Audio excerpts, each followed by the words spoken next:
Sir ಹೇಳ್ಬೇಕಂದ್ರೆ ನಮ್ಮ ತಾಯಿ ತುಂಬ ಕಷ್ಟಪಟ್ಟಿದ್ದಾರೆ ರೀ. ದೇವದಾಸಿ ಮಗಳತ್ತ ಅಂದು ನಾವು ಎಲ್ಲ ಕಲಿಬೇಕಂದ್ರೂ ಕಷ್ಟ ಆಗೈತ್ರಿ ಸರ್ ರೀ.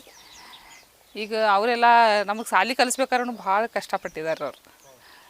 ಯಾವ ಥರ ಅಂದ್ರೆ ರೀ, ಈಗ ನಮಗೆ ಸೂಟಿ ಇದ್ದಾಗೂ ಕರ್ಕೊಂಡು ಹೋಗ್ತೀವಿ ರೀ. ಮನೆ ಜೀವನ ನಡೆಸಬೇಕು, ನಮ್ಗೆ ಸಾಲಿ ಕಲಿಸ್ಬೇಕು ಅಂದ್ರೆ ಇದನ್ನ ಆಯ್ತಿತ್ತು ರೀ. ಆಮೇಲೆ ಸ್ಕೂಲ್ ಒಳಗೆಲ್ಲ ಹೆಸರೆಲ್ಲ ಹಚ್ಚಬೇಕಾದ್ರೂ ಸ್ವಲ್ಪ ಅಂದ್ರೆ ನನಗೆ ನಮ್ಮ ಅಪ್ಪಾರ್ದ ಹೆಸರು ಹಚ್ಚಿರ್ರಿ.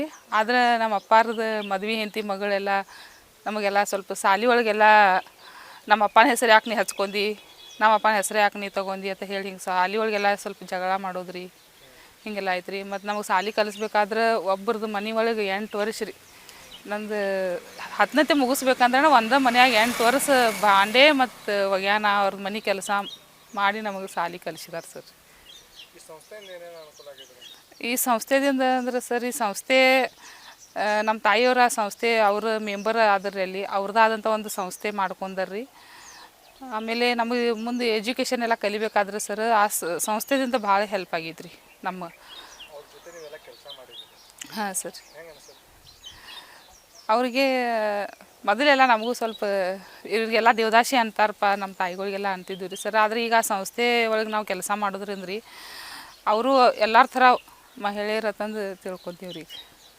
ಸ್ವಲ್ಪ ಅದೆಲ್ಲ ನೋಡ್ಬೇಕಂದ್ರೆ ಸರ್, ಈಗ ಆ ಪದ್ಧತಿ ಇರಬಾರ್ದಿತ್ತು, ಇದು ನಿಲ್ಲಿಸಿದ್ದು ಒಂದು ಭಾಳ ಒಳ್ಳೇದಾಗೈತಿ ಅಂತಂದು ಅನಿಸ್ತೈತಿ ರೀ ಸರ್.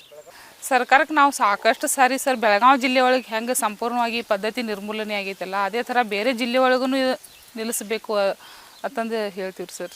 ಅಲ್ಲಿ ಪ್ರಾಜೆಕ್ಟ್ ಎಲ್ಲ ಕೊಡಾಕತ್ತಾರೆ, ನಮ್ಮ ಆ ಸಂಸ್ಥೆಗೆ ಕೊಡ್ರಿ, ನಾವು ಹೋಗಿ ಅಲ್ಲಿ ಸರ್ಕಾರ ನಮಗೆ ಬೆಂಬಲ ಆಯ್ತಂದ್ರೆ ನಾವು ಹೋಗಿ ಸ್ವಲ್ಪ ಅಲ್ಲಿ ಕೆಲಸ ಮಾಡ್ಬೋದು ಅಂತಂದು ಅನಿಸ್ತೈತಿ ಸರ್. ಸಂತೋಷ ಅನಿಸ್ತೈತಿ ರೀ ಸರ್. ನೆನೆಸ್ಕೊಳಕ್ಕೂ ಆಗೋದಿಲ್ಲ ಸರ್. ನಮ್ಮ ತಾಯಿಗಳ ಪರಿಸ್ಥಿತಿ ಎಲ್ಲ ಅವಾಗ ನೋಡ್ಬೇಕಾದ್ರೆ ಈ ಸಂಸ್ಥೆನೂ ಇಲ್ಲಾಗಿತ್ತು, ಈ ಪದ್ಧತಿ ಬಗ್ಗೆ ಅವ್ರಿಗೆಲ್ಲ ಒಂದು ತಿಳುವಳಿಕೆ ಅರಿವು ಇಲ್ಲಾಗಿತ್ತಂದ್ರೆ ಇವತ್ತು ನಾವು ಎಲ್ಲ ಯಾವ ಜಾಗದಾಗ ಇರ್ತಿದ್ವಿ ಅದು ಇಮ್ಯಾಜಿನೂ ಮಾಡ್ಕೊಳಕ್ಕಾಗೋದಿಲ್ಲ ಸರ್. ರೇಖಾ, ನಾ ಈಗ ಮಾಸ್ ಆಫೀಸ್ ಒಳಗೆ ರೀ ಸರ್, ಸುಮಾರು 14 ವರ್ಷ ಆಯ್ತು ರೀ. ಮಹಿಳಾ ಅಭಿವೃದ್ಧಿ ಮತ್ತು ಸಂರಕ್ಷಣಾ ಸಂಸ್ಥೆ ಒಳಗೆ, ಈ ಸಂಸ್ಥೆ ಒಳಗೆ ನಾ ಕೆಲಸಕ್ಕೆ ಬರಬೇಕಾದ್ರೂ ನಂದು ಒಂದು ಪ್ರಾಬ್ಲಮ್ ಇತ್ತು ರೀ ಸರ್. ಅಂದರೆ ನಂದು ಮದುವೆ ಮಾಡಿ ಕೊಟ್ಟರು, ಮದುವೆ ಆದ ನಂತರ ಒಂದು 9 ತಿಂಗಳಷ್ಟೇ ನಂಗೆ ಗಂಡನ ಮನೆಯೊಳಗೆ ಸರಿ ಇಟ್ಕೊಂಡ್ರಿ. 9 ತಿಂಗಳ ನಂತರ ಆರಾಮಿಲ್ಲದೆ ಕಾರಣಕ್ಕೆ ನಂಗೆ ಏನು ತವ್ರ ಮನೆಗೆ ಕಳಿಸಿರ್ರಿ, ವಾಪಸ್ 3 ವರ್ಷ ಅವ್ರು ಕರ್ಯಾಕೆ ಬರಲಿಲ್ಲ ರೀ.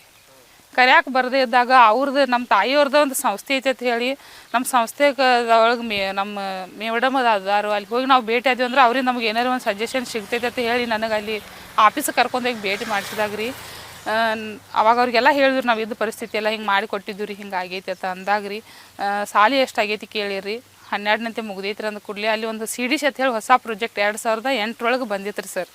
ಅವಾಗ ಅಲ್ಲಿ ಕೆಲಸಕ್ಕೂ ಬೇಕಾಗಿದ್ರು. ಸೆಕೆಂಡ್ ಇಯರ್ ಸಾಲಿ ಆಗೈತಿ, ಮತ್ತು ನಮ್ಮಲ್ಲಿ ಕೆಲಸಕ್ಕೂ ಬೇಕಾಗಿದ್ದಾರು, ಆಕೆ ಇಲ್ಲಿ ಕೆಲಸ ಮಾಡಲಿ, ಮತ್ತು ಅವ್ರಿಗೆ ಗಂಡನ ಮನೆಯವ್ರು ಯಾವಾಗ ಕರ್ಯಾಕೆ ಬರ್ತಾರಾಗ ನಮ್ಮ ಆಫೀಸ್ ವತಿಯಿಂದನೇ, ನಮ್ಮ ಆಫೀಸ್ ಒಳಗೆ ಲೀಗಲ್ ಐತ್ರಿ ಸರ್, ಕಾನೂನು ಸಹಾಯನೂ ಐತ್ರಿ, ಕಾನೂನು ಸಹಾಯಕ್ಕೆ ಐತ್ರಿ. ಅಲ್ಲಿ ನಮ್ಮ ವಕೀಲರ ವತಿಯಿಂದನೇ ನಾವು ಬಾಂಡ್ ಮಾಡಿಸಿ ಕಳಿಸ್ತೇವೆ. ಅಲ್ಲಿವರೆಗೂ ನಮ್ಮ ಆಫೀಸ್ದಾಗ ಕೆಲಸ ಮಾಡಲಿ ಅಂತ ಹೇಳಿ ನನಗೊಂದು ಅಲ್ಲಿ ನೆರಳು ಕೊಟ್ಟಿದ್ದಾರೆ, ಆಶ್ರಯ ಕೊಟ್ಟಿದ್ದಾರೆ. ಯಾವತ್ತೂ ಮಾ ಸಂಸ್ಥೆ ಮರೆಯೋಕ್ಕಾಗೋದಿಲ್ಲ ಸರ್. ಅಲ್ಲಿಂದ ನನ್ನ ಜೀವನ ಸುಧಾರಣೆ ಆಗಿ ಚಲೋ ಆಗೈತೆ ರೀ. ತವ್ರ ಮನೆ ರೀ ಸರ್, ತವ್ರ ಮನೆಗಿಂತನೂ ಜಾಸ್ತಿನ ನನಗೆ ಎಷ್ಟು ತಾಯಂದ್ರೆಲ್ಲ ಸಿಕ್ಕಿದಾರು, ಅವ್ರದ್ದೆಲ್ಲ ಎಷ್ಟು ಸಪೋರ್ಟ್ ಸಿಕ್ಕೈತೆ ಅಂದ್ರೆ ಸರ್ ರೀ, ಅಷ್ಟು ಅದು ಮರೆಯೋಕ್ಕಾಗೋದಿಲ್ಲ ರೀ. ಇಂಥ ಸಂಸ್ಥೆ ಇರೋದ್ರಿಂದ ನಮ್ಮ ಅಂಥವ್ರಿಗೆ ಭಾಳ ಒಂದು ಇದನ್ನಾಗೈತೆ, ನೆರಳಾಗೈತೆ ರೀ ಸರ್.